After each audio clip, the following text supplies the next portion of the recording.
হঠাৎ করেই ভারত শাসিত জম্মু কাশ্মীরের পহেলগামে হামলা নিয়ে ভারত ও পাকিস্তানের মধ্যে যখন উত্তেজনা তুঙ্গে, তখন উত্তেজনা থামাতে মধ্যস্থতার প্রস্তাব দিয়েছে ইরান।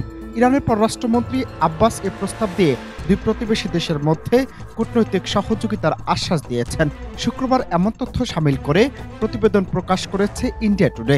এমন খবর সামনে আসার পর অনেকের মনে প্রশ্ন, থেমে যাবে কি চলমান উত্তেজনা, নাকি যুদ্ধেই জড়িয়ে পড়বে ক্ষমতাধর এই দুই প্রতিবেশী দেশ?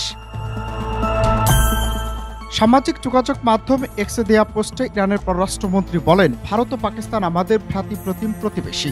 আমরা এমন এক সম্পর্কের অংশীদার যা শতাব্দীর পর শতাব্দী ধরে সভ্যতাগত সংস্কৃতিতে গড়া।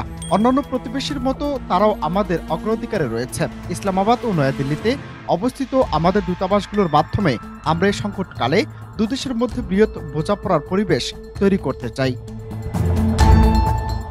গেল মঙ্গলবার ভারত নিয়ন্ত্রিত জম্মু কাশ্মীরের পহেলগাম এলাকায় ভয়াবহ সশস্ত্র হামলায় ২৬ জন নিহত হন। এ ঘটনায় দুই দেশের মধ্যে কূটনৈতিক সম্পর্ক নষ্ট হয়েছে। হামলার জন্য পরোক্ষভাবে পাকিস্তানকে দায়ী করে কড়া প্রতিক্রিয়া জানিয়েছে নয়াদিল্লি।